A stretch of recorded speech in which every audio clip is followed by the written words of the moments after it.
Okay, hi everyone. Thank you for joining me today for this workshop. My name is Andy and I will be your moderator. So we have two screenwriters that will go on. We'll first have Johnny read Makwa, followed with the feedback session, and then we'll have Jazmine's Witches or Bitches, followed with another feedback session. Each writer's workshop will be about an hour, so I will notify you all when the time is almost up. I will also put some questions in the chat for you to consider when listening. And just a heads up, this Zoom session will be recorded and uploaded to our YouTube channel. So if you don't want to be shown, I suggest you turn off your camera at all times. Actors, please keep your camera on at all times during your reading so we can get your reaction shots. And audience, your camera must be turned off at all times during each reading. Feel free to use the emoji reaction function on Zoom. You're also welcome to use the chat if you want to make any immediate comments. You can turn them back on for the workshop, but if you're violating any of our workshop guidelines, I'm going to have to remove you from the call. And I guess just a little quick bio about Johnny and Jazmine before we start. Johnny Cole is a filmmaker, writer, photographer, and mentor. Barely out of his teens, Johnny was hired to write a play based on the experiences of those in an addiction treatment center. He discovered that stories can be powerfully transformative and that the medicine of stories for everyone. He has since been navigating and weaving his way through the worlds of entertainment and healing. Old Hollywood, 70s classic films, noir, dystopian sci-fi, along with psychology, shamanism, and the healing arts inform his work. Jazmine Cornielle is an award-winning actress, writer, and filmmaker based in NYC. She's a graduate of the William Esper Studio for Meisner Technique and has taken classes at the Upright Citizens Brigade for comedy writing. She's a co-founder of the horror company Human Pincushion Productions, where she writes and produces horror films. Among her most recent projects are the award-winning film Raven and the web series Short Screams. She is also the founder of the sketch comedy group, a series of unfortunate folks where she writes and performs comedy sketches. So I hope you all enjoy. Feel free to send me a private message in the chat box if you have any questions or concerns as we go along. And without further ado, I present to you Makwa. Oh, also, I forgot to mention, Johnny, did you want to talk a little bit more about your piece before we start? Yeah, just briefly, it's oh God, it's a lot of things, but it's based on a lot of my own experiences in real life. My understanding of psychology, spirituality, indigenous cultures, human relationships, and it goes into some fairly dark places within the psyche that we often don't want to pay attention to. But when we don't do that, they override us in many surprising and unsurprising ways. And so it's really hopefully a healing medicine story for these times, or for my time, that just kind of kept coming through me, even though many times I preferred to do something else. And that's the way with work like that. So I'm thrilled with all the support I've gotten, both from people and artists in the spiritual realm, and Pachamama, Mother Earth, that's continued to assist me on this journey. It's not by far been a solo project. So that's Makwa.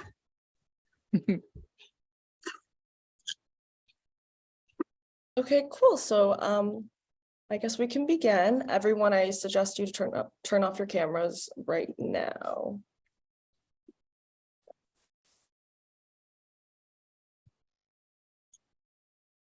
Makwa by Johnny Cole. Fade in. Exterior mountain highway day. A rugged but sleek motorbike accelerates and weaves around traffic. The driver, Alaska, wears a skin-tight face mask with a helmet. An embroidered bear claw fills out the back of her leather jacket. Another biker blasts ahead, sporting goggles and a helmet. He bobs through traffic, turns back, and fires a pistol. Alaska ducks and pursues him. They lean into sharp corners, weaving in and out of driverless cars and windowless cylindrical trucks. A holograph appears in front of Alaska's goggles. Dust storm ahead. She presses a button, and a protective shield comes down around her wheels. The cars and trucks do the same. Exterior desert highway day. A dust storm rises up from the desert floor and towers on the horizon. Visibility lowers to 40%. Alaska closes the gap. The biker looks back, then veers off the road across the sand onto an adjacent cargo highway. She follows and merges into the extremely fast line of oncoming driverless trucks. He fires his gun and misses again. Alaska catches up and sideswipes his front tire. His gun falls to the ground as he regains control. Large metal plates, hoisted by hydraulics, fold up one by one from the sides of the highway, creating an interlocking storm barrier for the commercial cargo. The biker sees an exit just past the folding dust barriers. He goes for it, takes a sharp left into the desert and the oncoming dust storm. Alaska doesn't hesitate. She guns it and tracks him onto an open road leading towards a fenced-in mine. The highway dust barrier closes behind her. Exterior mined day. Alaska chases him through a hole in the fence. The overhead dust cloud thickens as they fly by empty trailers, abandoned workhouses, a vacant church and store. They plow past a sign that reads, "Lithium mine, keep out." Alaska pursues as the biker weaves past robotic front loaders, cranes, and dump trucks extracting lithium. The machines stop and begin to seal up and barrier themselves against the growing storm. A robotic security helicopter rises up over the hill. The biker turns sharply and spins back right at Alaska. She pulls out a weapon and fires an electromagnetic pulse at his bike as he tries to pass her. The bike locks up, sending him in the air and crumbling into a silo. Alaska rides up to him. She presses a button on her wrist. A small platform folds out of the bike. She drags his limp body and plants him on the sidecar, which shackles him in place. Alaska jumps on her bike and drives away. A security copter emerges from behind a building, spots Alaska, aims its gun, and loses her in the storm. A bone-thin coyote scurries past, seeking cover from the dust. Exterior desert highway day. Alaska now rides under clear skies and arrives at a concrete building surrounded by razor wire and canvas army tents. An all-seeing security device surveys the area, then zooms in on Alaska as she dismounts. She takes off her helmet and pulls back her face mask, disclosing her late 20s mixed Native American features. She has the eyes of a hunter and a partially shaved head. She looks up. The device zooms in closer and reads, "Alaska Rainmaker, bail agent number 752. The security door slides open. Alaska yanks the biker off the sidecar. She walks him to the door in handcuffs. Interior outpost building day. Bounty hunters with cuffed prisoners sit on benches. Christmas music plays in the background. Alaska leads the man to the window. She presses a button. A robotic arm extends outwards with a pair of eye goggles attached to the end. Eyes open. The man hesitates, then headbutts the goggles away. Alaska slams him into the wall and punches him. Her hand starts shaking. She clenches her fist, trying to control it. The man notices, looks back to the door for an escape route. She quickly grabs his head and holds it in front of the goggles. He keeps his eyes closed. Her hand still shakes, but she reaches below and squeezes his balls. Open sesame. He grunts as his eyes go wide and the robot scans them. Bill Perkins, domestic violence. A green light flashes above a side door, which unlocks itself and opens. She shoves him through the door, and it closes behind him. A small digital sign reads $2,192.58. Cheapskate. She waves her wrist device over it. The number rolls to $0. Alaska leans against a wall with her hands shaking.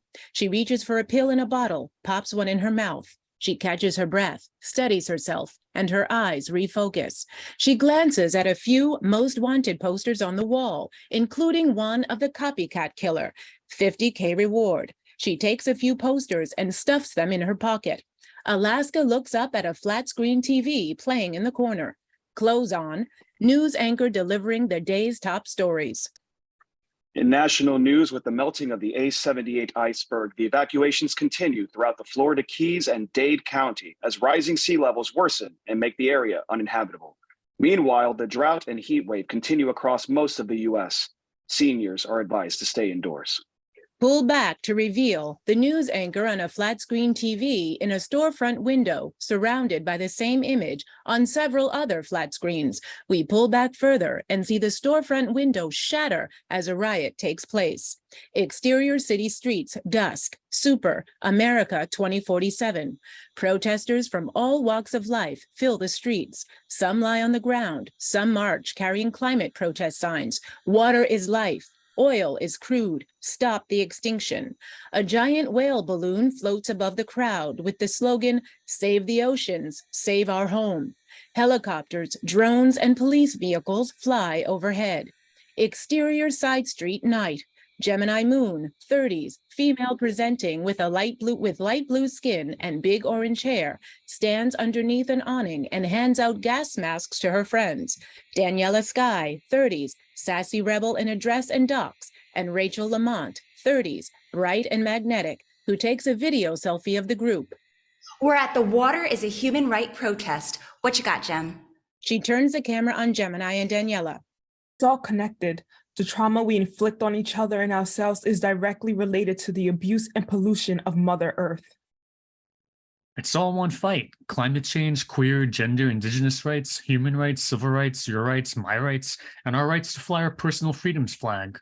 Most especially the children. Heal ourselves, heal the earth, heal the future. Does it get any simpler? Daniela raises a laser weapon. So $10 for every drone we shoot down, right? Plus a shot of tequila.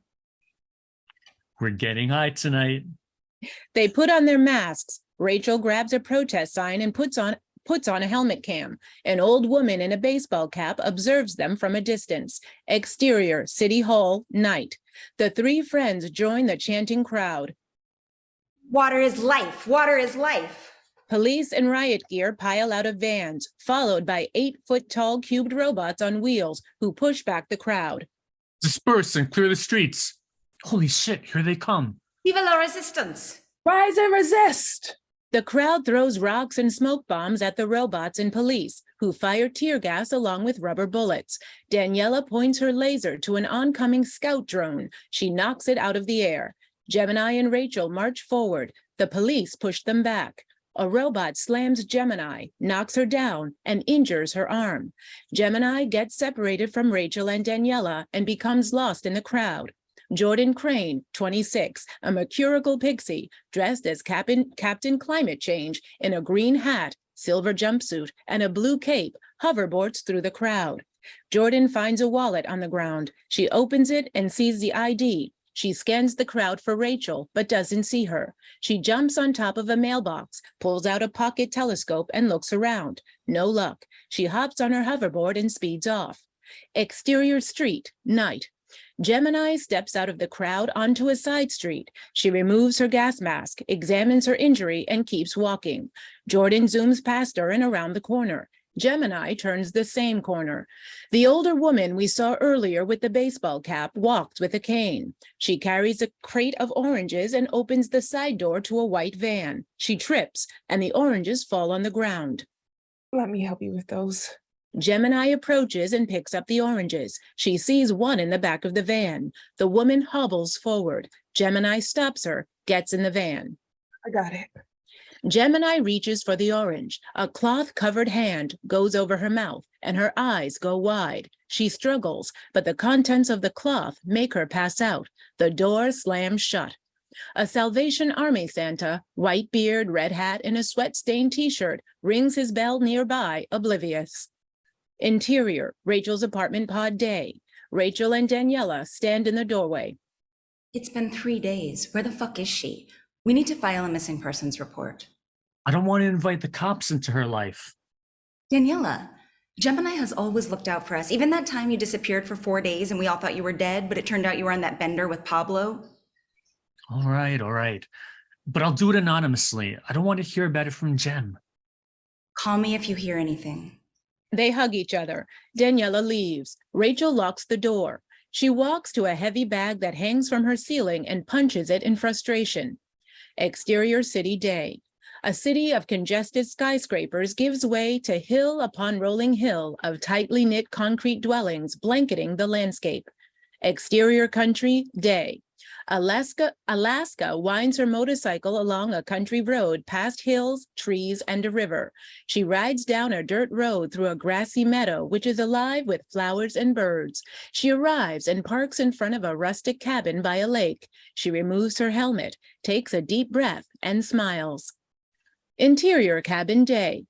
Alaska turns on the lights and presses a button that opens all the shuttered windows. She puts down her saddlebag and removes her jacket, revealing a Princess Mononoke t-shirt. She turns on the Christmas tree. She pulls out the most wanted posters and tacks them on the wall next to a picture of her mother. Serena Rainmaker, 30s, Native American Cree, with chiseled features, an old soul, and wearing a beaded pendant. Pictures of Serena's mixed with crime scene photos and newspaper clippings. Wife of cop killed, the roach not guilty. Alaska lights sage and sweeps it over personal and family photos of Serena. She hears a child's laughter outside. She looks out the window and sees exterior meadow day. Young Alaska Rainmaker, 7, mischievous, wears a summer dress and a long feathered earring in her right ear. She runs and frolics through the meadow. The image flickers. Interior cabin day. Alaska's hands start shaking. She reaches into her jacket pocket, pulls out her pill bottle. It's empty. She panics. She runs to the bathroom, opens the medicine cabinet. Empty. She stumbles to the kitchen, searches the cupboards. She starts shaking more. Alaska grabs a wooden spoon from the drawer and bites it as she falls hard to the floor. Her body spasms in a seizure. Saliva foams from the side of her mouth. Her eyes roll in the back of her head. Exterior meadow, seizure, flashback, day. Young Alaska sits next to a bush eating berries. The juice covers her face. She's in heaven. The image flickers again. Suddenly, a shadow appears in front of her, blocking out the sun. She looks up and sees Serena. Oh, there you are, Alaska. Alaska quickly hides the empty basket, attempts to conceal the berry juice from her face. I see you've been collecting berries for us again. No, Mama, I didn't find any. I can see that. What will happen when they're all gone? The bears will go hungry? Yes, our bear ancestors and the fox will have empty tummies, and the birds will stop singing, Mama.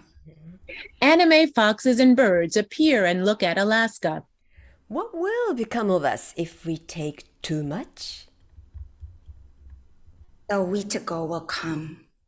The foxes and birds nod at her. And the earth? She will get sad and die. That's right. That's why we have to take care of her. They walk through the meadow holding hands. Serena has an embroidered eagle on the back of her shirt, which comes alive and flies away. Mama, have you ever seen a Wetago? The sky darkens as the scene plays out in anime. Oh, yes. It will possess and take you over. Your eyes will go black and your stomach will be so empty that no matter how much you eat, you'll always be hungry. Serena scrunches her face. She shows her teeth, raises her arms, and playfully growls like a Wetago. Serena chases after Alaska, who squeals with delight and runs toward the cabin. A coven of crows fly overhead. The anime flickers and ends. A bear at the far end of the meadow walks along the edge of the forest. Its ears perk up at a sound from the woods. Serena and Alaska watch it go into the forest and hear it growl and fight. Red lightning flashes across the sky and thunder crashes. Inside, quickly. Alaska runs up the steps of the cabin with Serena. Interior cabin, seizure, flashback, day. Serena follows Alaska inside. Get in the closet. Why, Mama? Is it the Wetago? Don't come out unless I tell you. Alaska runs to the closet. Serena shutters the windows. Exterior cabin, seizure, flashback, day. The dead bear lies bleeding on the forest floor. The sound of footsteps continues in the woods. Interior cabin, seizure, flashback, day. Young Alaska sits in the closet, frozen in fear. She hears a crashing lamp, a growl, a cry, and then a piercing scream. Her body starts shaking. She goes into a seizure, and her anime spirit floats above her body. Interior cabin day. Alaska slowly opens her eyes. She takes the spoon out of her mouth and wipes off the saliva from her cheek. She walks across the quiet room and lifts up the lid on an old trunk that reveals a bearskin. She holds up the head and touches its fur. She puts it back and closes the lid. Alaska looks at a picture on the wall of her grandmother.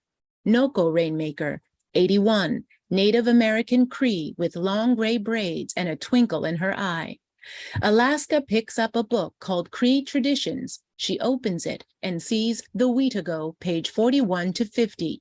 She flips through, finds an image of a shadowy creature, but the other pages are missing. She places the book back and puts on VR goggles. Review the chase. Footage of her chase of the prisoner appear on screen. The image freezes at her passing a truck. Had you veered left instead of right, you would have gained 3 seconds. Alaska shakes her head in frustration, puts on AR gloves. Play Demon Hunter. An augmented reality video game encompasses the room. Her cozy cabin becomes a cluttered warehouse. A gun appears in her hands. A creature appears and she shreds it with bullets. Interior cellar day. A dark and dusty bunker. Gemini is strapped to a table, mouth covered in tape, sweaty and bruised. Her eyes dart around and see a table with knives and dozens of IDs scattered about. Mason jars filled with fluids line an old brick wall with various contents, a squirrel, a foot, and genitals. The old woman from the van approaches, takes off her mask. We don't see her face. She places her mask in a row of others and runs her finger along several knives. Gemini looks confused and betrayed. She struggles and makes muffled sounds. Interior, Jake's compound, day. Amma, a homemade one-armed robot with a mechanical body, enters. She dances to David Bowie's Young Americans in her pink roller skates across a concrete floor. She has brown skin and a bald head with the face of a 30-year-old. She looks half finished, like someone ran out of money before she could be completed. A red light flashes in her eye. The music lowers and she skates towards a door that reads office. Interior, Jake's compound office, day. Jake Morse, 50s, sits behind his desk, grizzled and road-worn like he's seen too many ghosts, and he's haunted by the ones that got away. He flicks his Zippo lighter and scans large monitors with crime scene photos lining the concrete walls. A Packers flag hangs in the back. Amma rolls in and hands him a cup of coffee. We got a report of a body Location. at the shoreline. Amma freezes and cuts out. Emma. She comes back in. In front of St. Francis Church. Thanks. She spins, wobbles, and exits. Jake drains his coffee. Exterior, Jake's compound, day. Jake steps out of the building into thick haze, revealing the outside of an old converted gas station surrounded by vintage cars, machines, crime scene setups, and a weapons range. Interior car, day. Jake gets in his self-driving car and exits through a metal gate that opens and closes behind him. He drives through the crowded streets and past a long line of people filed behind a water tank that reads Williams Water Delivery 1888 Wet Gulp. Jake watches a live stream on the dashboard monitor. I'm Rachel Lamont, and you're watching Mischief. Interior, Rachel's pod, day. Rachel sits in a room stacked with new computers, speakers, and technology. She wears a headset and sits in front of a few cameras. Today, we are cracking open a mini-series on serial killers. Our first guest is Dustin Jacoby from the Museum of Modern Murder. Let's cut to the chase. Why has America spawned so many serial killers? Interior, Museum of Modern Murder, day. Dustin Jacoby, 45, in a black suit with the air of a mortician, sits in his cluttered windowless room. I'm no psychologist, but we've got lots of crime, poverty, and alcohol. And we love our Bibles even more than our booze. Religion. Interior cellar day. Gloved hands hold a labeling device and punch out the word issues. They peel off the label and place it on a jar. In spades, we just don't practice to preach. All that together can lead to some gnarly behaviors. Add in the extreme summers, dust, storms, and Florida-like winters. I'm surprised we all haven't sliced and diced each other. Interior car day. Jake drives through littered streets where the protest took place. He weaves through the city streets and into a rundown industrial area. Yeah, I miss winter. Okay, now. Rachel holds a book up to her camera. We'll gift a copy of my friend Gemini Moon's new book, Rise Alive, Healing and the Emergence of the New Earth, to one lucky caller. This is Mischief. We'll be right back after the break. The show's theme song plays. Exterior shoreline, day. Jake drives past an old boarded up, burnt out church. He stares at it, then pulls into a parking lot. Yellow warning tape and flashing lights boundary the area. Emergency personnel dressed in full bodysuits move about. A police car flies overhead. Jake walks toward the shoreline and passes through a robot security checkpoint. He gloves up, waves ammonium under his nose, ducks under a barrier, and approaches the crime scene. Bob Wyatt, 50s, captain, the serious suit type, studies the dead body. What do we got, Bob? More shit show, Jake. Body floated up on a log. 30's been deceased for a few days. Jake squats next to the body. Bob points to a wound. There's your cross carved in the forehead. This one's got blue skin. Lividity? No, abnormally blue. I'm not sure why. Also, it's not of flesh and a severed penis. Copycat. Everything matched so far? Jake stands up and barks instructions. Sweep the shoreline clean like your mama's kitchen. Seal off a mile radius. Look for weapons, knives, rope. Find me a weapon or a clue, damn it. We need to find this guy. And stay hydrated. Jake drinks water. A drone pulls away from him and surveys the crime scene and surrounding area. Interior Demon Hunter augmented reality, day. Various creatures appear from behind barriers. They are shot and blown apart. A hologram of Jake appears in the game. Hey, kiddo. What are you up to? I buried one bad guy, turned in another, but the feds lowballed me. Alaska continues shooting. I thought you could spend some time with your old man. Come home for Christmas? Why don't you come up to the cabin instead? Long pause. I can't go back up there. Alaska blasts another ghoul. And Actually, I could use your help on a case. I thought you were done hunting serial killers. This is the last one. You said that about the last one. It's the last one. Alaska stops shooting and looks at the hologram of Jake. She sees the burnt out church in the background. Pause game. Is that St. Francis? Yeah. Oh, I'll definitely pass. Okay, well, I also wanted to tell you that Amma's been falling apart. Just fix her like I showed you. Alaska, I can't keep up with this technology. Maybe it's time to decommission her. I can probably sell her for scrap. Alaska pauses, then focuses again on shooting. Okay, let me think about it. Radio. Jake smiles and disappears. Computer, how much money do I have left after that last bounty? The computer shows the calculations. Money disappearing into expenses, gas, food, bike repairs, ammunition, and games. $132.72. Alaska winces and fires her weapon. Damn. Interior, Jake's compound day. Amma watches a scene from the classic movie Easy Rider on TV. Billy, George, and Captain America sit in a jail cell. Dude, is that like Dude Ranch? Dude Ranch. Dude means nice guy. Dude means a regular sort of person. Dude. Nice guy.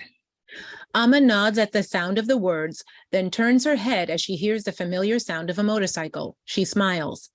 Exterior, Jake's compound day. The gate opens. Alaska rides into one of the bays and parks. Interior, Jake's compound day. She grabs her duffel bag and enters the living area. An artificial Christmas tree with lights stands lonely in the corner. Alaska deposits 2 presents under the tree. Dude, Alaska turns, runs over, and hugs her. Alaska looks her up and down, zeroes in on her missing arm. What happened to your arm? your father indicates it's a temporary malfunction. I'll get you fixed up in no time. Alaska locates a box of mechanical parts and limbs. She finds one that matches Amma's other arm and puts it in position. I want to ask you something. What is it? Do you think I'll ever be allowed to roam free like a human being? I'm not sure, Amma. Alaska locks her new arm into place. I would like to leave the compound someday. Drive across America, just like in Easy Rider. I don't know, that's tough. AI rules, regulations, a lot of BS. Amma tests her arm by raising it up and down. What about purchasing a license from the black market? We don't have that kind of cash. Amma goes to a wall and rips off the copycat killer. 50K reward poster. She hands it to Alaska, who looks it over. Yeah, it is a lot of money. Do you want to jam? Hell yeah. Amma blinks. Rebel Girl by Bikini Kill emerges from her naval speaker. They dance around the room. Alaska bangs her head, spins her hair. Amma does her own robo headbanging moves. Jake walks in, smiles, and watches them. Mind if I cut in? Jake jumps in and dances. Amma looks at him, cuts the music. Dude, three's a crowd. He gives Alaska a hug. She smiles. Jake pulls back. I didn't hear back. Thought you weren't coming home. I don't really want to do the cop thing. Okay. How long are you staying for? I'm not sure this time. Great. I'm just on my way to forensics. You want to come along? She shakes her head. Again, Dad, I don't want to do the cop thing. Okay. Alaska, you were first in your class at the academy. You have a knack for this. I also have a knack for calling my supervisor a cunt and having seizures in the bullpen. Besides, I really don't want to poke around dead bodies. Jake shrugs his shoulders, walks away. Suit yourself, but I'm stopping by Nikki's for some fried fish after. Alaska rolls her eyes. Amma smiles. Interior, Rachel's pod day. Rachel's phone rings. She picks it up. It's Gemini. Interior, Rachel's bathroom day. Rachel turns on the shower and gets only a trickle. She compulsively rubs soap on her dry skin before turning off the shower. She crumbles to the floor in tears. Interior, Forensic Center, Observation Room day. Rachel and Daniela stand bereaved in front of a window and see what's on the other side. Daniela nods in shock. Rachel turns away as an attendant closes the window. Interior Forensic Center, Autopsy Room day. Gemini lays on the table as Jake and Alaska look on.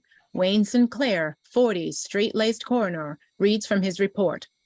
Positive ID and dental records match Gemini Moon, missing person. They are intersex with evidence of both male and female genitals and chromosomes. Jake takes notes. Alaska leans in for a look. She takes hold of Gemini's arm, has a closer look at her blue skin and a moon tattoo.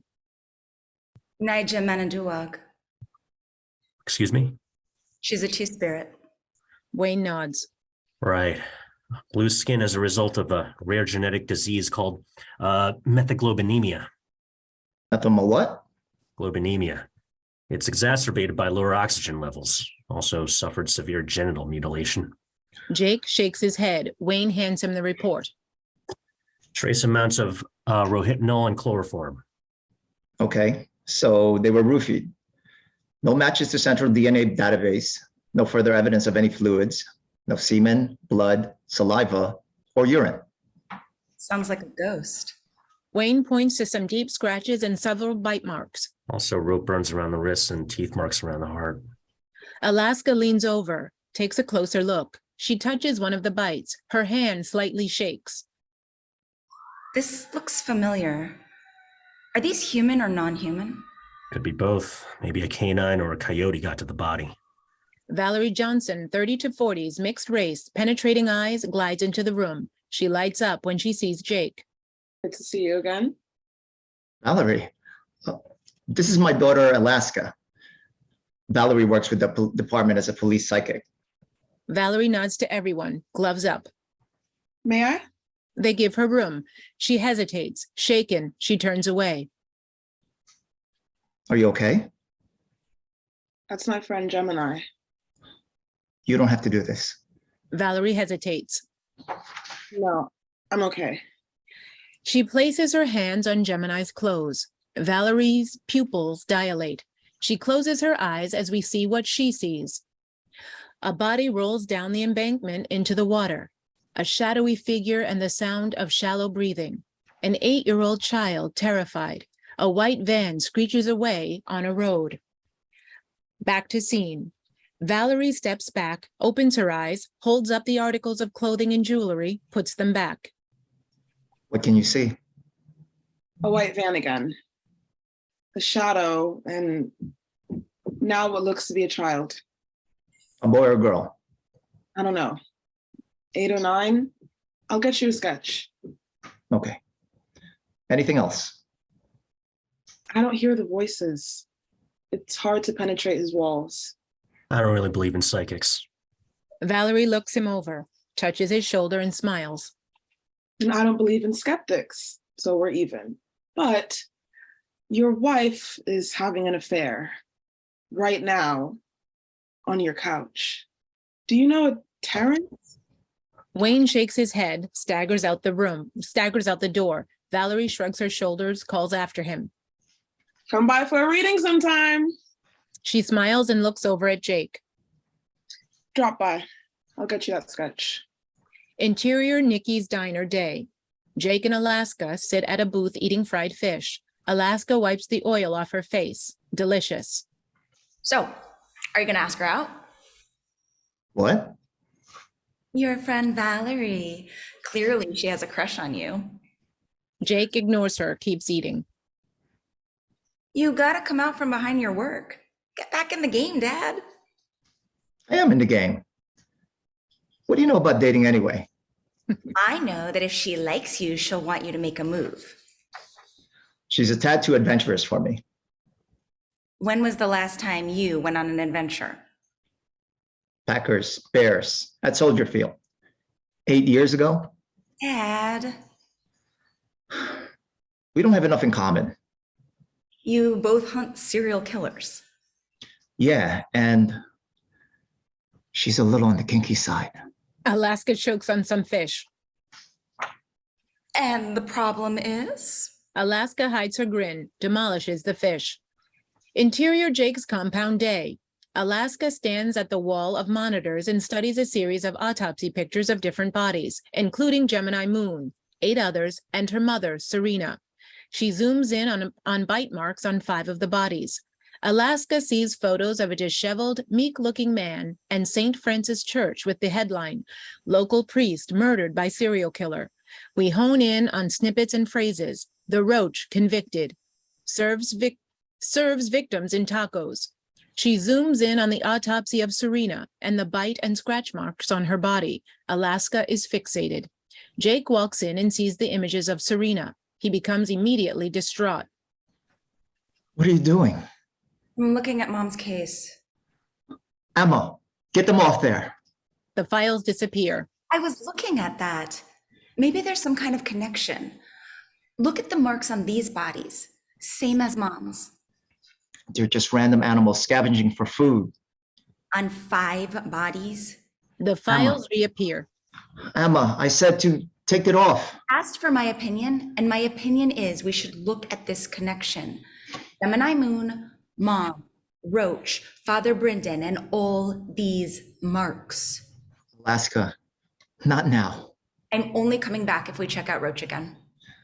I pinned 4 murders on him, but I couldn't prove he killed your mother. Case closed. Besides, it's what started your seizures.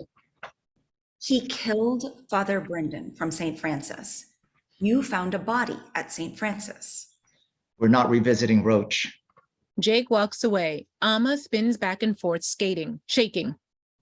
I don't even know why I bother coming back here. Interior Jake's compound workshop day. An agitated Jake cleans out his shop. Amma approaches. You're doing it again. Drop it. Don't say I didn't warn you. Amma turns and leaves. Jake kicks a stool across the room. He puts his hands on the workbench and drops his head. Fuck! Exterior Jake's compound day. Alaska places her saddlebag on her bike. Jake approaches. He wipes grease off his hands. Okay. Okay, what?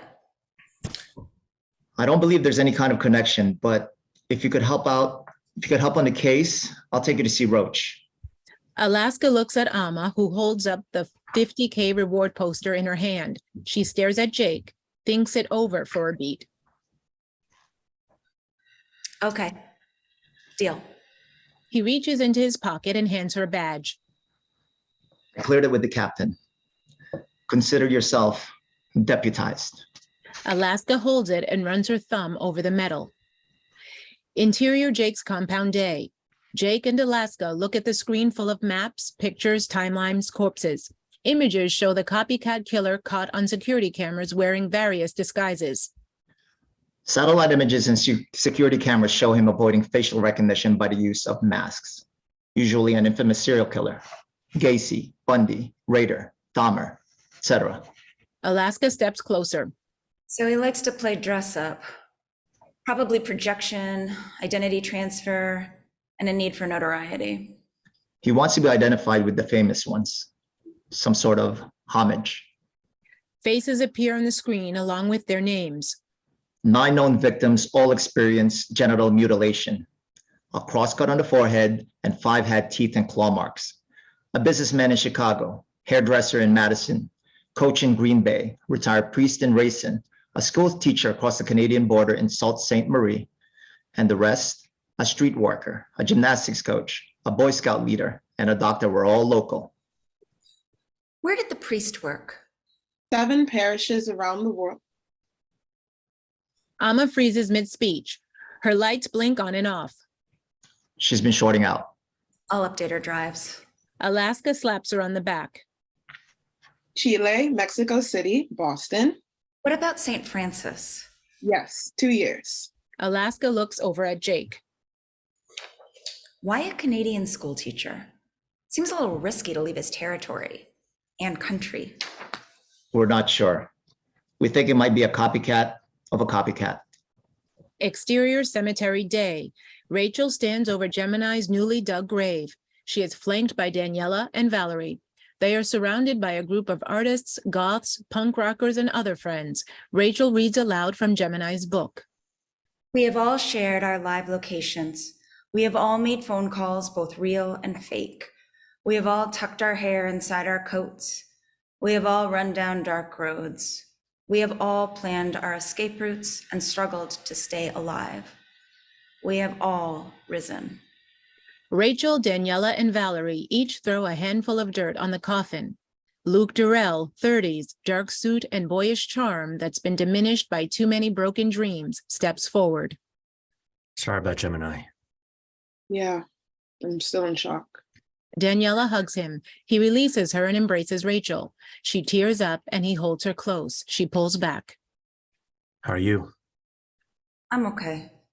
Did you find a place? Still my parents.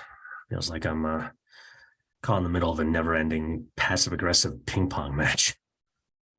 You still have a box at my place. I've been meaning to pick that up. I wanted to ask if your band could play at the memorial. Really? Sure, count us in.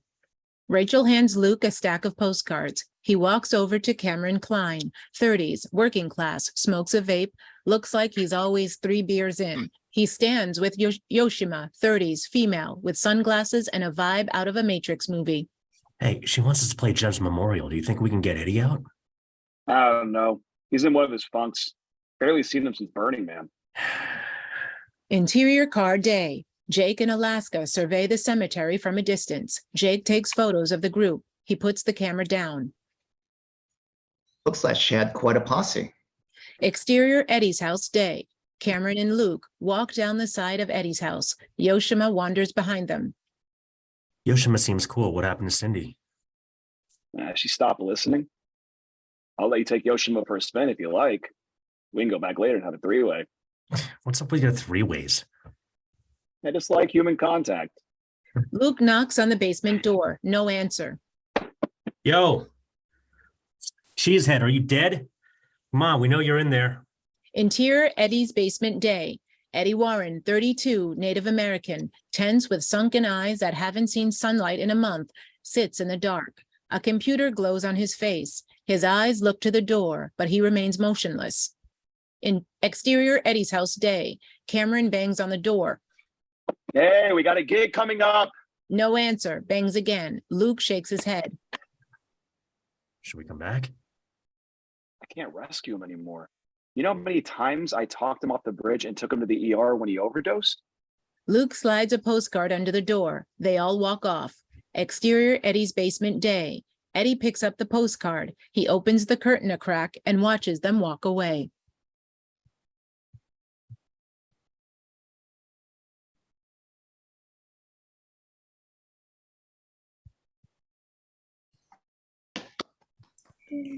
Andy, you're muted. Sorry. Okay, thanks for telling me. Okay, well, good job, guys. Well, we're gonna open up the feedback session. So I guess if you guys want to turn on your camera, you can. Sorry, I decided to sit in the kitchen, and I guess now the sun is like shining on my face. But so yeah, I guess I put a list of questions for you guys to consider. I know there's some people sitting in right now just to listen. So I guess I wanted to open up to them first. If you guys have any comments or questions for Johnny, this is the perfect time to, I guess, provide feedback that you feel like could like really improve the script and improve the story as a whole. I think you have my video off. Oh, yeah. You could try that. Hold on.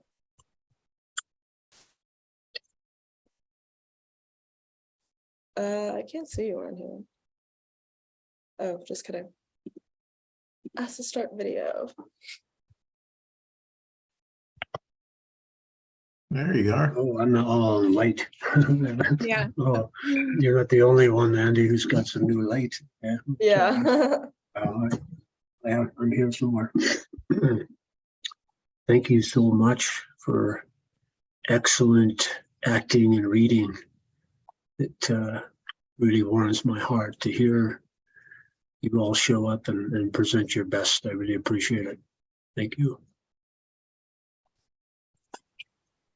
If I could just provide general thoughts, I really enjoyed how, well, the number one, the world that you created, and the fact that when you're reading it, it doesn't seem like it's going to go into the story that it goes into when we find out, like, okay, now it's kind of centered on like trying to find the killer in a sense. Like, so I really like that that switch, and how we think at the very least, I think it's kind of going to be like following Gemini Moon and like kind of wanting like to protect the Earth and like, you know, things of that matter, but then it just veers off into a different direction. And I also enjoyed the comedy aspects that's in there as well, with like, you know, so it's like it's a nice blend of being serious, but also having that humor in as well. Thank you. I think it was Oscar Wilde. I read something recently. He said, if you try to say something and don't have comedy, they will kill you. So we took that to heart.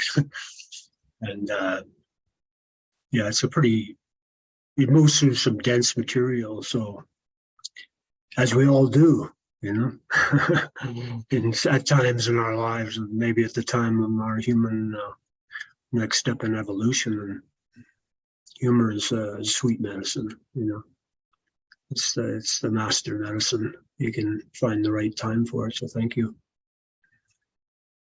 Yeah, I was gonna say I definitely really like the comedic elements. I really like how the actors brought it to life. So good job, actors. But yeah, I guess I just wanted to. I don't know if anyone else felt this way. I feel like there's a lot going on in these first 20 pages.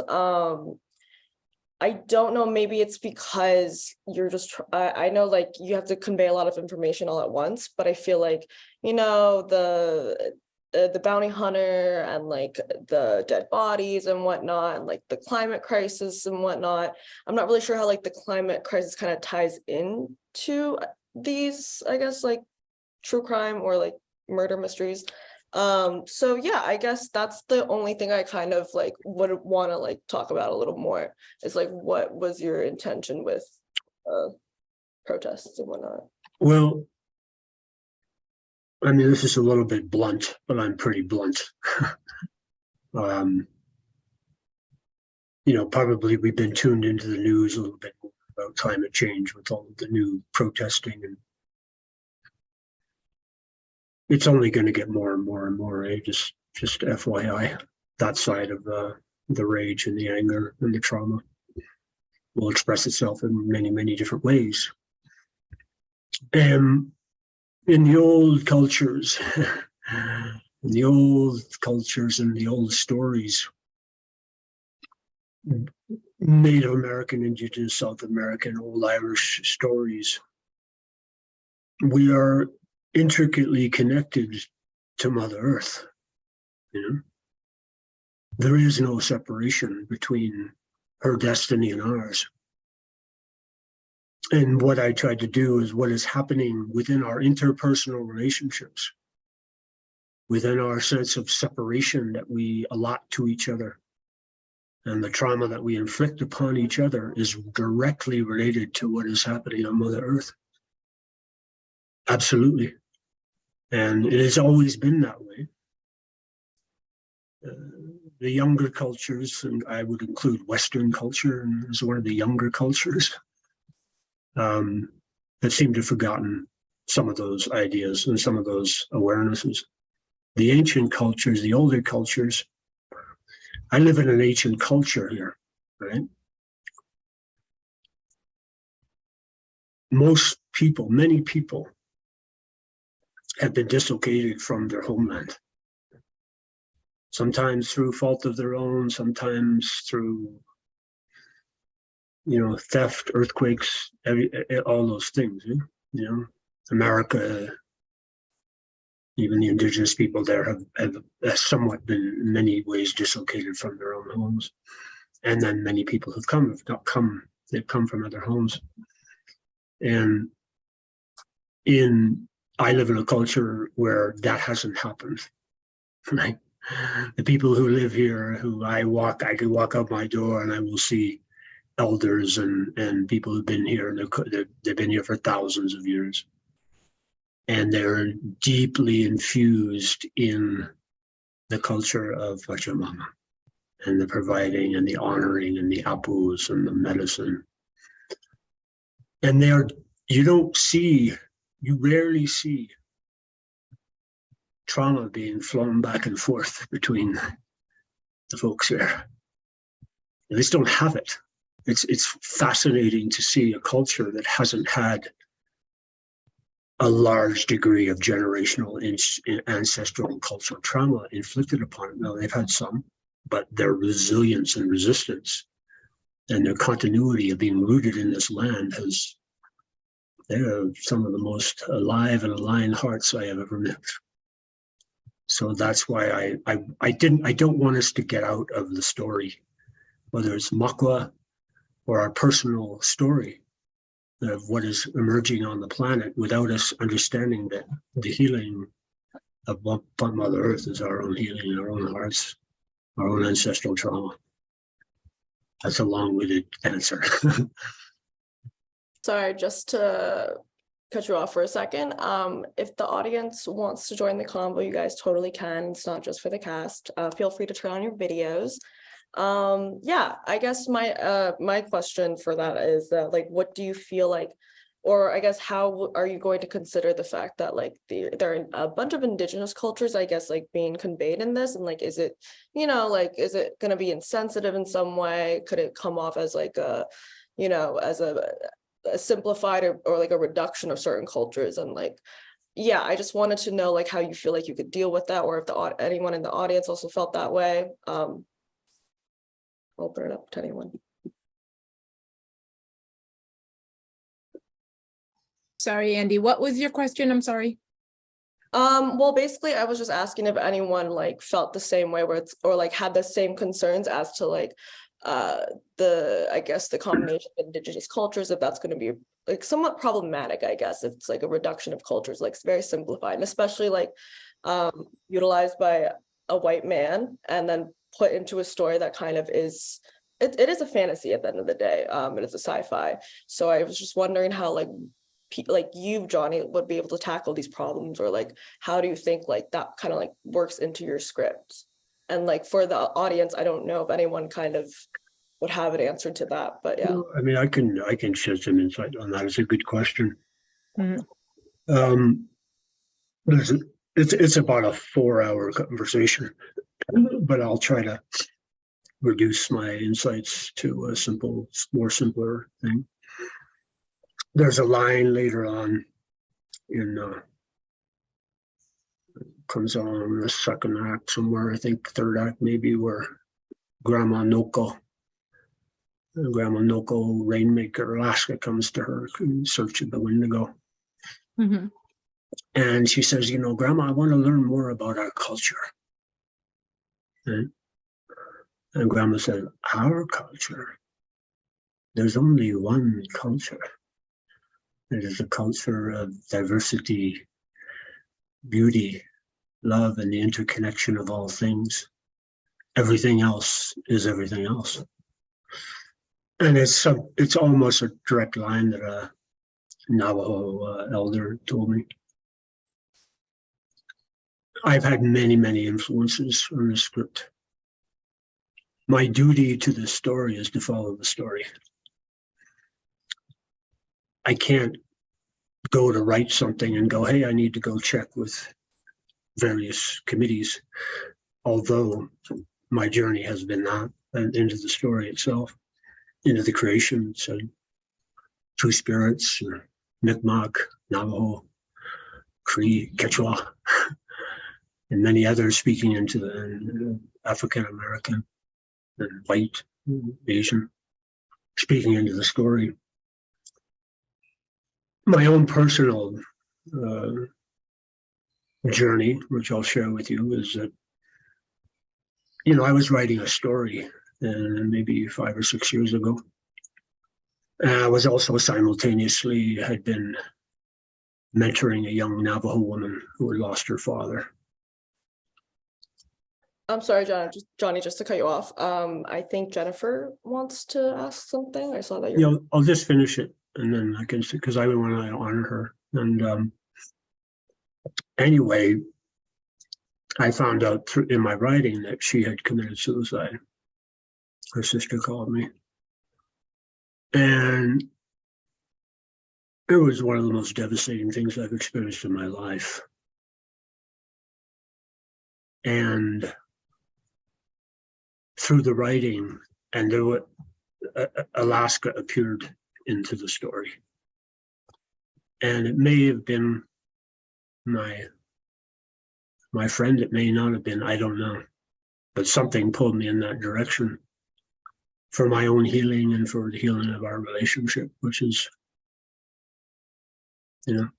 profoundly sacred. And thus we have Makwa today. Yeah.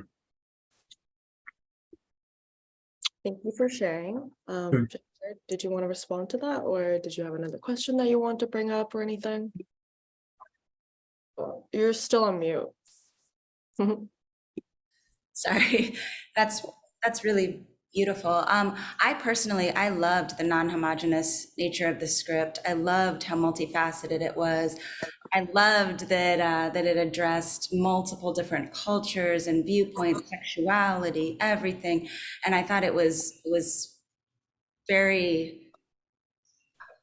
perfect for me when I read it. And the actors, so for the audience members here that didn't have the actors, we got the whole script. So you guys just got the first 27 pages, but we got to read the entire thing. So we have a little bit of a benefit there. We saw the whole story.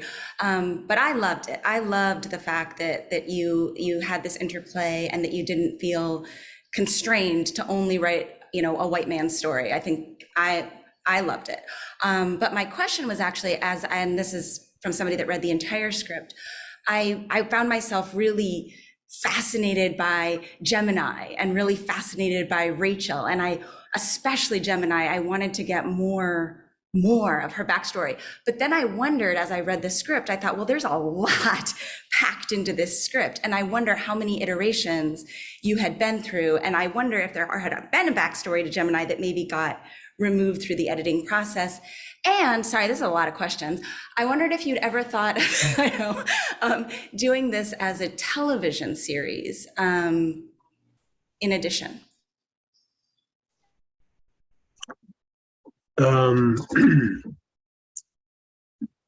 Yes. The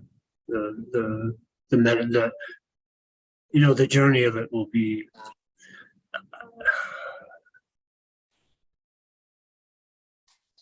it's kind of whatever, but I'm just guided. I don't have the answers beyond this moment really for it. It just shows me where it wants to go, and if it will go there, that's fine. I'm open to it. I'm open to where that medicine is guided to, and television series is. And one of the places I wanted to put the backstory of Gemini is in her book, which I have to write at some point. Gemini's, she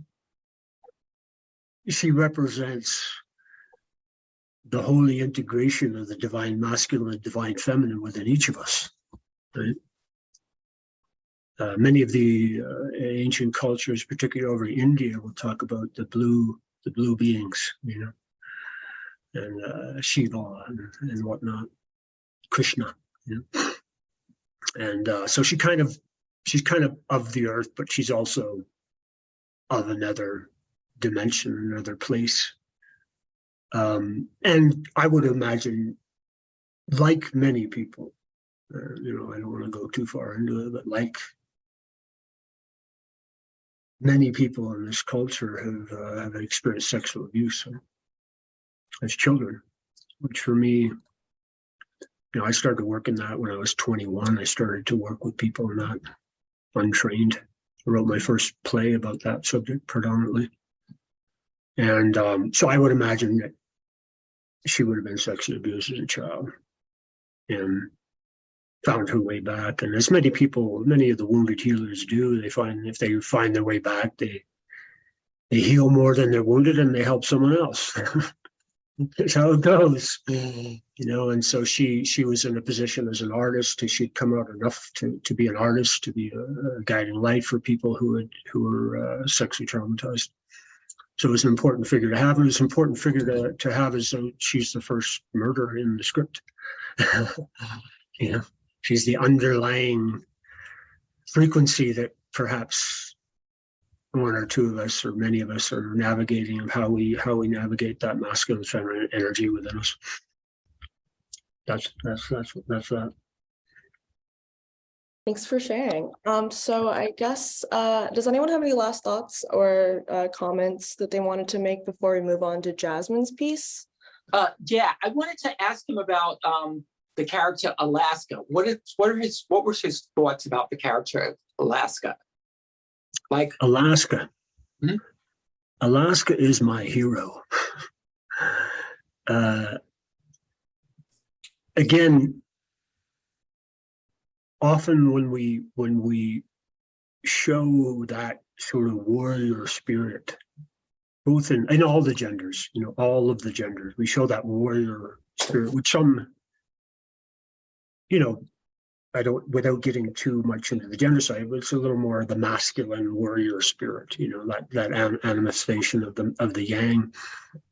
So she's kind of tough, she's out she's out riding a motorcycle in the Netherlands, the dust storms, kind of an isolated person, and she's doing her job. She's doing the job that she can do, and she's got trauma.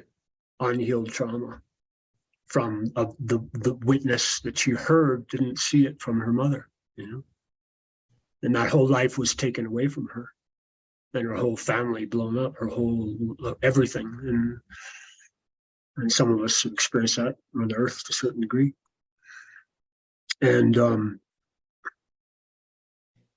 so when she was, it comes later in the script, but when she was that happened when she was 7. When she was 13, and she was with her father, she got the idea to create a robot. She had the skills going to school, the technical skills and the know-how. She plays the video games and she does all that kind of stuff. But she has this, it became her friend, like many of us, and maybe those times we had invisible fairy friends or dolls or who knows what. But she created Alma, and it was her ally and her buddy that helped her through that time, and but still carries the trauma. It was like a surrogate mother for her, but still carries the trauma. And that, like many people, and I will be the first to say it, like, and I can't speak on behalf of Indigenous people from the Americas. I can certainly speak on behalf of the Indigenous people from Europe and Iceland and Ireland, from where I am from, is that many of us have been dislocated from our ancestral wisdom.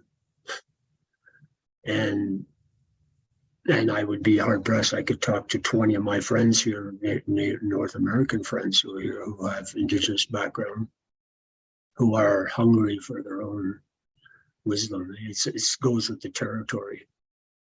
And so Alaska's journey of her fortitude is that she's not just a cop.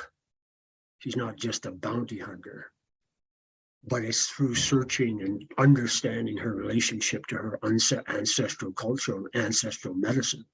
And not only does she heal and gain her medicine power, but she defeats the enemy. And that's a fucking beautiful thing. So I don't know if that's what you're looking for. Yes. Okay. Yeah, thank you for that. I love her. You're welcome. I love her. Good job, everyone. Thank you. Thank you so Okay, much. so I think we're going to move on to Jazmine's script now. If Jazmine's here right now, if you want to turn on your camera real quick and just say hi to everyone. Hey, Jazmine. So we're going to be reading Witches Are Bitches. It's going to be a short screenplay. It's going to be a dark comedy. Jazmine, do you have anything you want to say before we start? Oh, you're muted. Oops. Just have fun with it. Okay, cool. So I guess, yeah, without further ado, we present Witches Are Bitches. Fade in. Exterior, tavern, night. Drunk witches and warlocks walk in and out, some making out and others fall over themselves. There's a brawl between two warlocks over a girl. They accidentally turn her into a chicken. Interior, tavern, bar. Dashing Dalvin is drinking a bubbling pint of beer.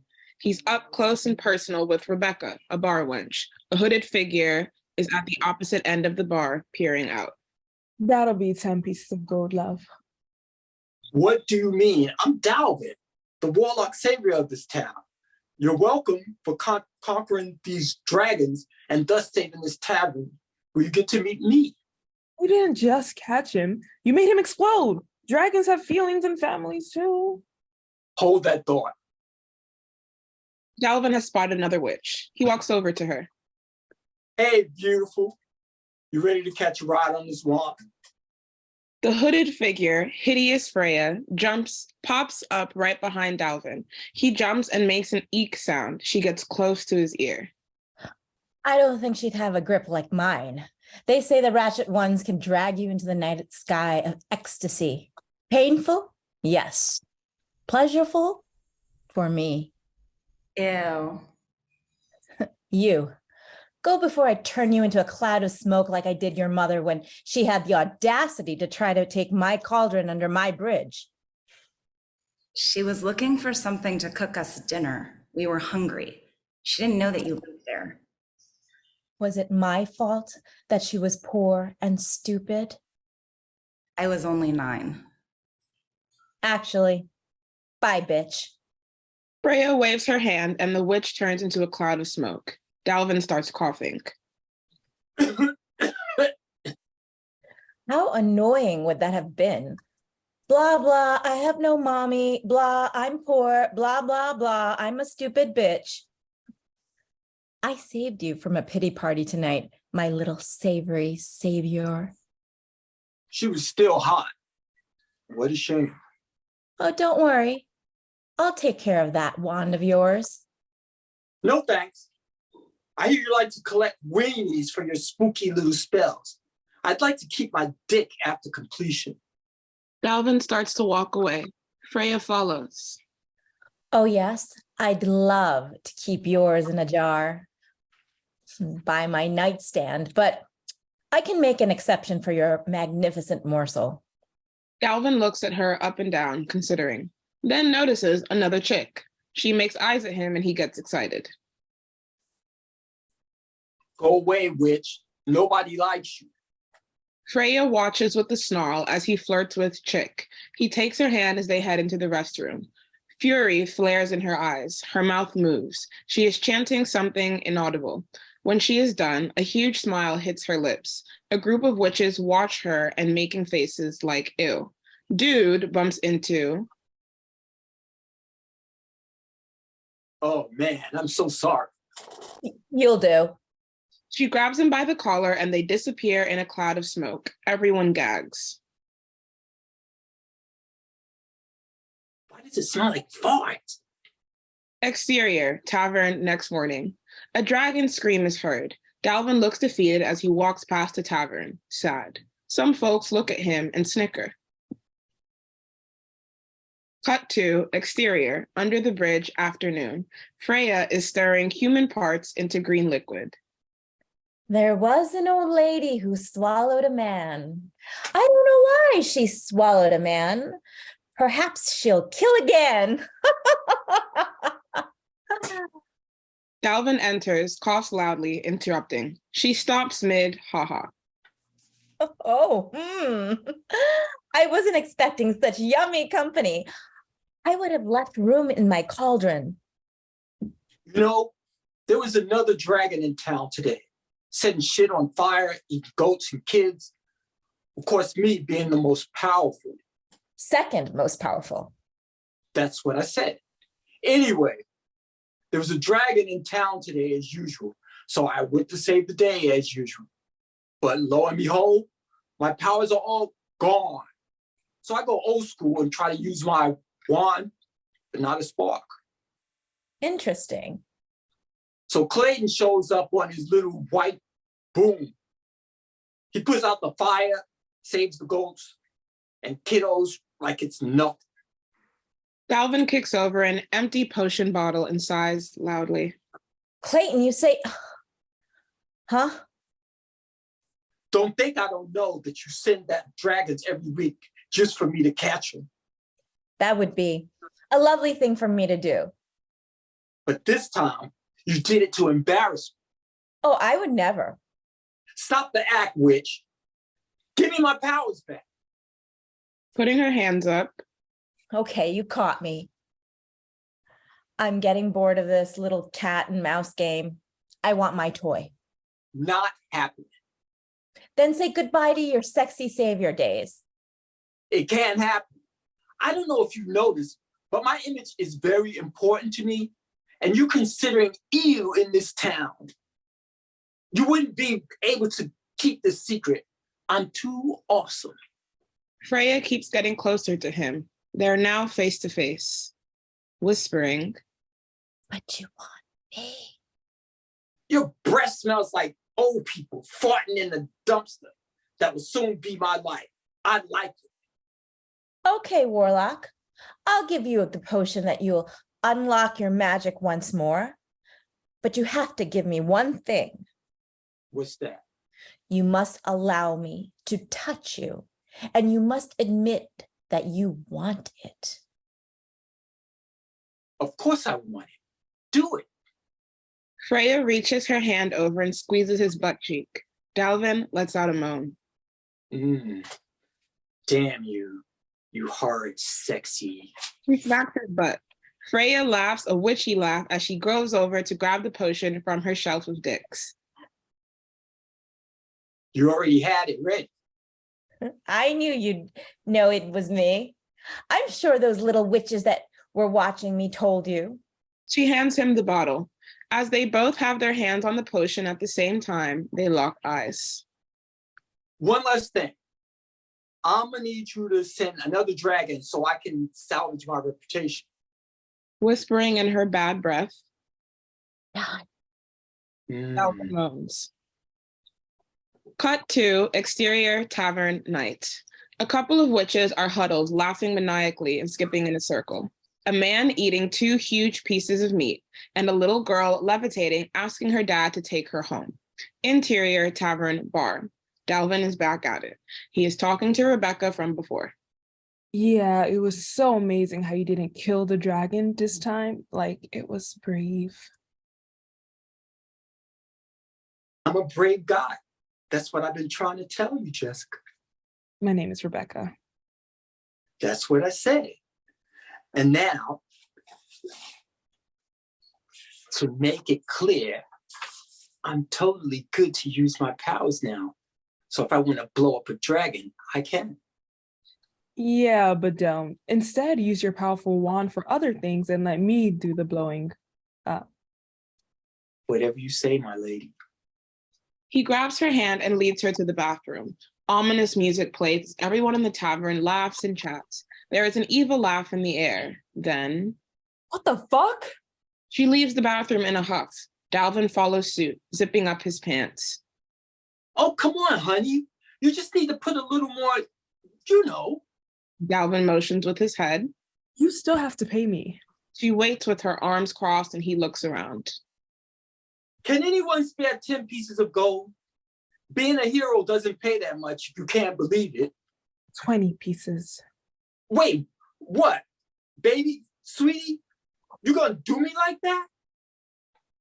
I got you, boo. Freya hands Rebecca her gold. Okay, move it along. I think there's some princes over there looking for a little something. Frogs need loving too. Rebecca sighs, turns herself into a frog, and hops away. You. Me. Why? Like I said, I got you, my little scrumptious. Cut the crap, woman. You know what I'm talking about. Meet me under the Archway of Wonders at midnight. You mean your nasty ass bridge of homeless booty? You like it. Ah, you got me again. See you soon. She disappears in a cloud of smoke. Dalvin inhales deeply and closes his eyes. Farty. Exterior, under the bridge, midnight. Freya is decorating her apartment with the bones of a man. Jack be nimble, Jack be quick, Jack. Oops, I cut off your little dick.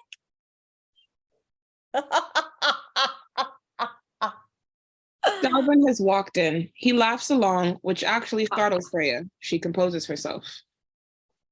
Don't want to excite me too soon, my little soft roll of tissue paper. So you did this on purpose. You one messy witch. I did nothing that you didn't want.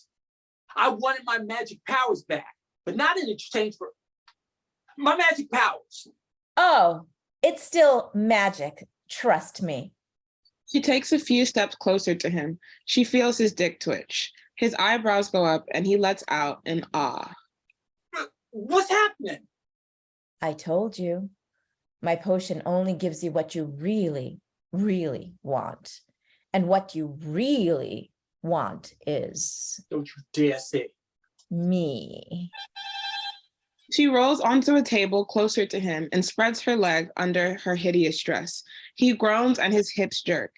He covers his pee-pee as it starts to pitch a tent. It only works for you? You've always wanted me, but you only care for your reputation. Saying it so. Moaning. It is so. Tell me. Tell you what? Tell me what you like about me. Your farts, your discolored completion, your bad breath, your They are getting closer and closer. ratchet power. Ooh. Dalvin releases in his pants. You and I can rule the town, Dalvin. You can kill the dragons, and I can collect all the dicks. And we can make war every night. Collect them all? Is mine not enough for you? Of course. But you do not want me to keep it in a jar, do you? No. But I also don't want you to collect others either. No woman of mine is going to handle another Wallach's manhood. How about this?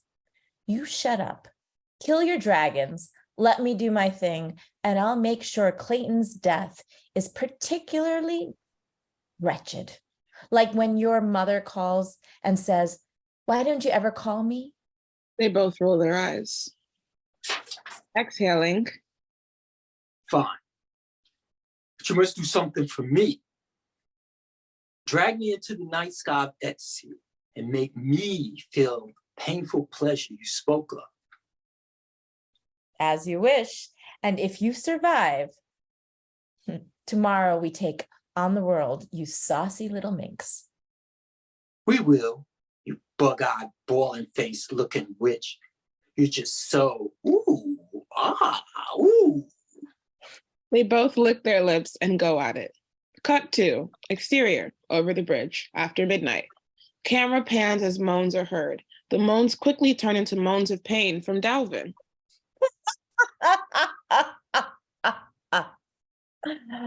Fade to black. Roll credits.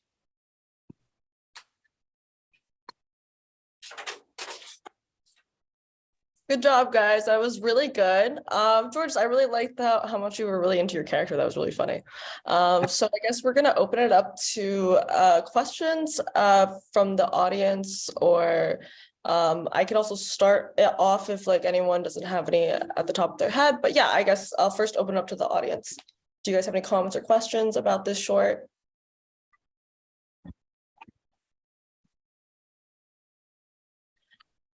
Well done. That was great. Okay. I guess I'll start. I guess I definitely was really entertained by this one. I appreciated the, I guess, sexual innuendos. I thought it was funny. I guess my concern about this is what is the, I guess, like climax? I don't know. What is the conflict? No pun intended with the climax, but what is the conflict of it? Like what about it is like, what makes it more interesting, I guess? What's like how does this resolve, basically? Yeah. Oh, this is for you, Jazmine. Okay, great. I guess it's just that they decide to come together and take on the world. No deeper meaning here, or well, I mean, the conflict is that she stops his dick from working, and it only works for her, and he finally accepts it. I'm so sorry. No, that's okay. Thank you for clarifying. I guess, do you feel like I don't know, when I was listening to this story, even though it was like really funny and really interesting, I felt like, you know, there wasn't really something that really pulled me into it, in the sense that like I felt a real like I didn't really feel that from them, I guess, like from it was like kind of short, like the way they interacted. Again, I know it's a short, but I guess it could be a little more intense in those moments. I felt like maybe it's because like I can't really obviously visualize everything, but I really don't, I guess I don't really understand why the warlock is really into all these nasty things. I think it's really funny, but I guess, is there like a way to convey like what his, I don't know, backstory is? Like, why does he like this stuff? Like, is there a way, like what's so normal about it? Well, for comedic reasons, it's just funny that he's really into these gross things. Vero, I saw that you wanted to share. You're allowed to share. Yeah, I wanted to say that I agreed with Andy about it being really interesting, and just like the back and forth between Freya and Dalvin. But I guess for me, I just wanted more like background, like a little more exposition, because I didn't realize or understand like why like Dalvin hated Freya so much, or why she was just so ugly and undesirable and why that was just such like back and forth. Because I feel like at its core, I don't know, it's really funny and I like how it works, but I just want more of like I don't know, literally just more exposition, specifically about Freya, because Dalvin just kind of seems like another one of her victims.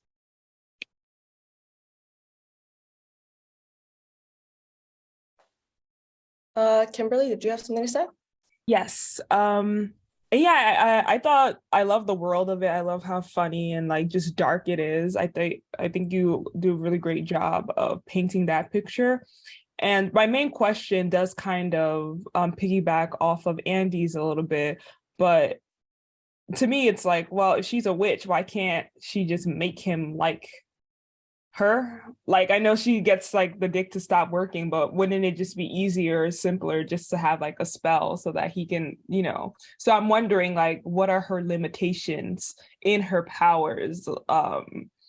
Like, is there like a special, I don't know, like potion that he's taken that kind of makes it so that she can't do certain magic, you know, against him? So yeah, I guess it's just really the rules. Like, what are the rules that you've created within this space? Which I think will also help create that tension of like why she can't just, like why she has like a back and forth, and why Dalvin just doesn't love her, you know, if she has that ability and the powers to kind of do whatever she wants as a witch. Yeah, I definitely appreciate that question. I actually was also wondering, is this like going to be set in just like a world just with witches and warlocks, or is this like they're with humans? Like what time period is it and all that? I guess, yeah, I know it's not necessarily something that will explicitly or intensely change the narrative of your story, but it's definitely important for like other people to understand, like, and visualize it. So yeah, I guess Jazmine, if you want to answer that.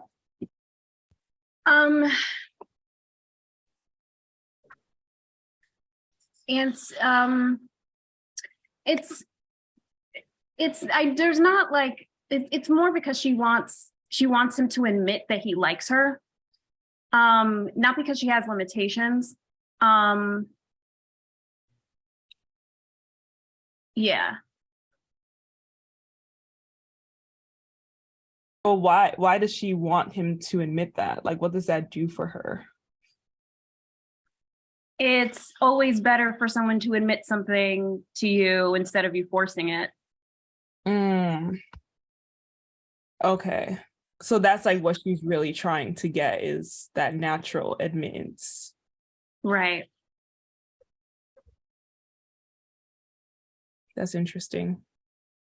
In a good way. Because now I'm just thinking like, oh, so that is the conflict of like, she doesn't want to use her powers or whatever. She wants him to naturally do so. But at the same time, she makes his dick stop working to bring him back, not necessarily. So she's still doing things to kind of drive that, but still she wants the actual words to come from his mouth. That wasn't a question, it was just me rambling. Oh yeah, that's a good way to point it out. I guess, is there a better way to convey that conflict? I understand it's like a conflict, but I guess when people first kind of like have it like kind of shown or whatever, they're not really understanding that it's like the core issue of this short story. So yeah, I guess like it's not necessarily just a question for you, Jazmine. I don't know if anyone else has any suggestions or notes, but I feel like working on making that conflict a little more intense and more explicit, the fact that she is purposely not using her powers because she wants to do something, she wants to just get him to admit that he likes her and, you know, like cut off his dick and whatnot. But yeah, I don't know if anyone has any notes or tips for that, but that's definitely something I would, you know, look into a little more. I don't think it will change the narrative of the story, but I definitely think that backstory would help, you know, flesh it out a little better and like just bring it to life better. Yeah, I agree. I think that all of the characters are very strong characters. And I especially like Dalvin. And I like how the playfulness between the characters. And I think you're off to a great start. Thank you. You're welcome.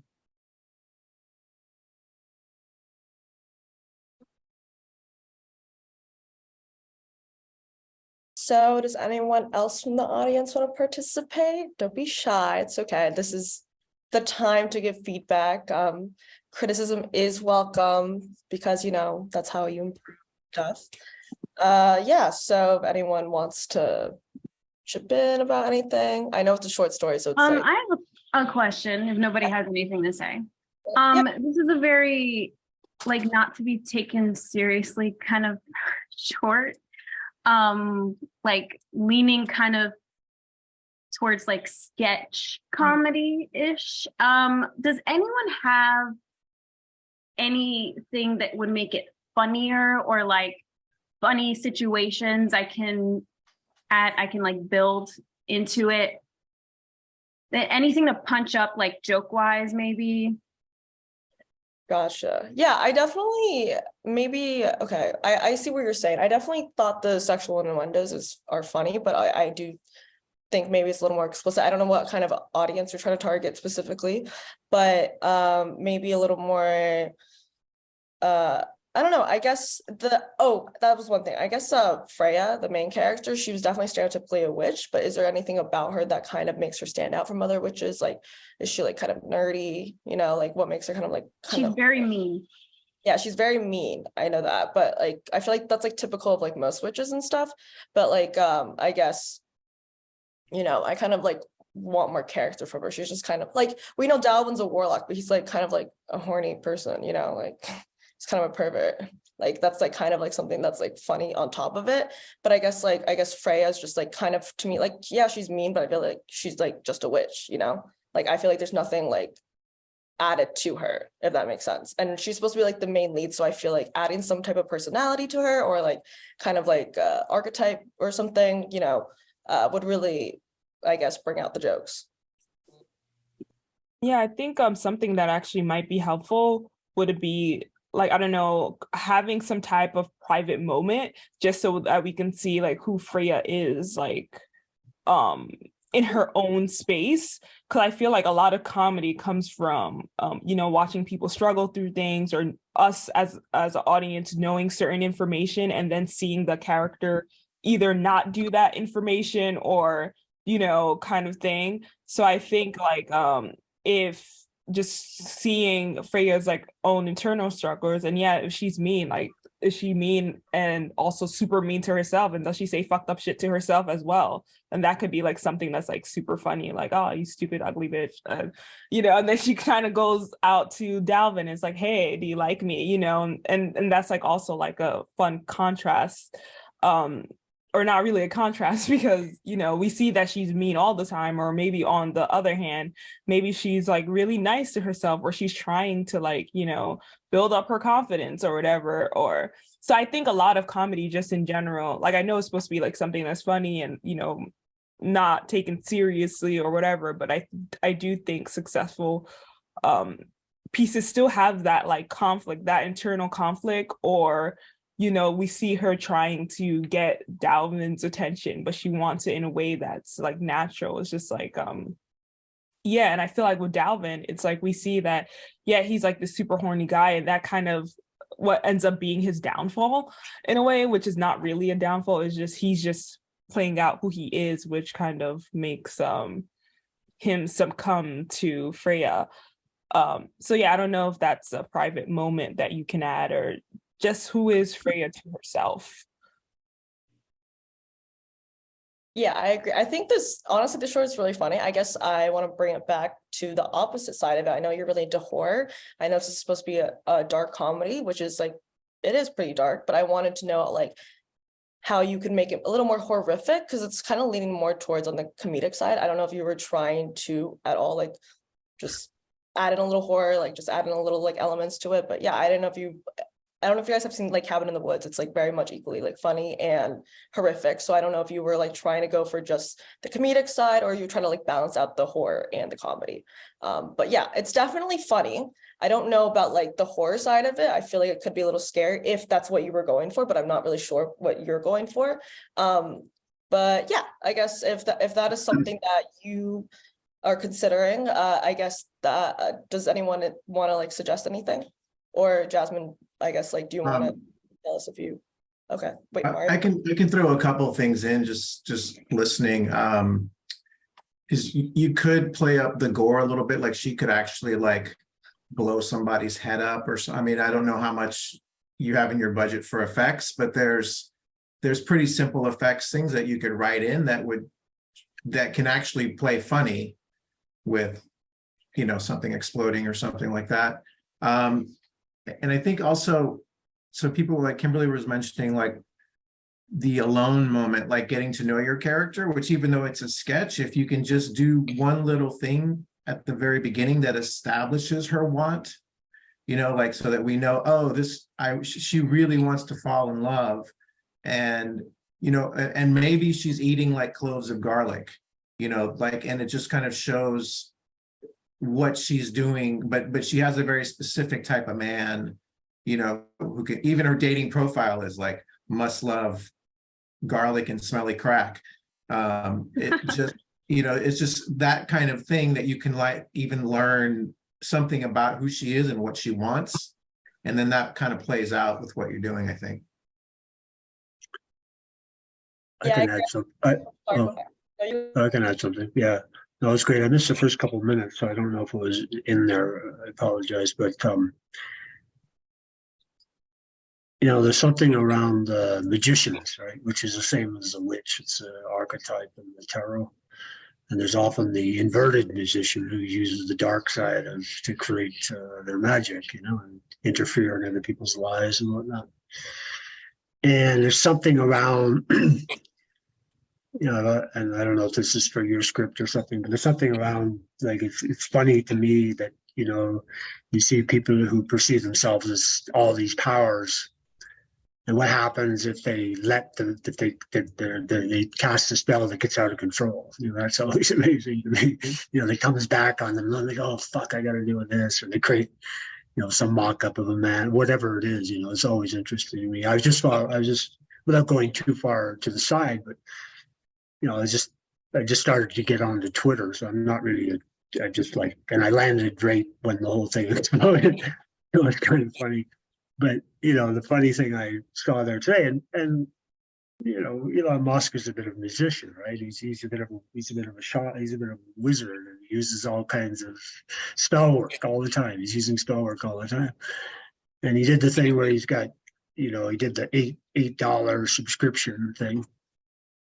And then people posted like fake profiles of Lilly, whatever the things were that dropped their stock by $30 billion. And, that just came out today. That's fucking funny, So it's just like he created this spell work, that backfired on all these other forums, So it's like out of like what have I unleashed here, So there's something around that of the spell intended and the spell one receives, and it's not always, and if it's used for malicious purposes to try to, gain control or whatever, it usually comes back in really crazy ways I've seen. So anyway, my 2 cents. Thank you for that, Johnny. I guess I want to piggyback on Mario just because I kind of interrupted you before start speaking. So I guess I do like the idea where you kind of like show scenes or like images or like just convey more like personal characteristics. It definitely would make it more, I think it would make it more like definitely funnier because it's just like we get to know more about herself and whatnot, but you don't have to do it through dialogue. I do like the idea of like, we see her on like a little dating profile website or something, or like eating like nasty, like trash, like finding trash to eat and stuff like that, yeah, I kind of agree with Mario in that sense where like you don't have to write it in, you could just kind of like show it. I know it's a little hard to like just convey that in a screenplay, but I would, if you do end up making this into a film, that's definitely something I would consider.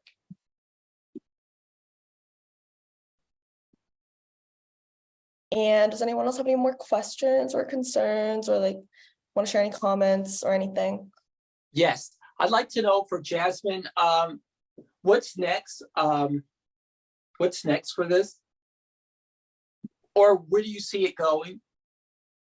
Well, first I'm kind of I'm getting feedback from several people to see if I should make it longer, how to make it better, etc. And I plan on shooting it next year. Great.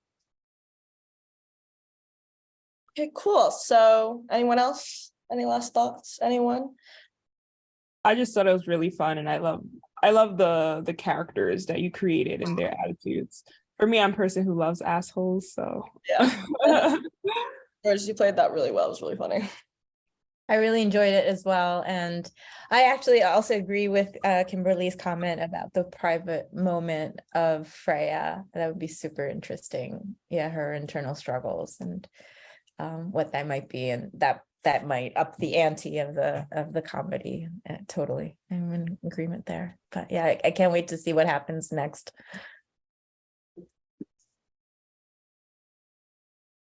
Anyone else want to pitch in? Okay, if not, I guess we could wrap it up. Just want to say thank you to everyone for joining.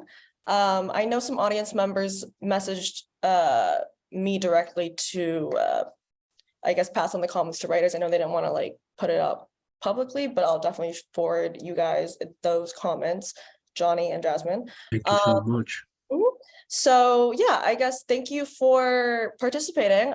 This was my first event that I so I hope it went well. Yay, Andy. And thank you to the actors. Thank you for taking time out of your day to be here. And definitely, if any audience members want to like do more of these workshops or screenplays, feel free to submit your work to Unfinished Works. We're definitely always getting submissions. We're definitely always looking at them, and we're always looking to improve like other, especially young minorities. We're especially trying to get them to like enter the entertainment space and like improve their writing and whatnot. So I especially encourage you guys, if you are a screenplay writer or would like to try it out, just send your screenplay right now. So yeah, thank you everyone. Thank you. Thank you guys. Hey, that was awesome.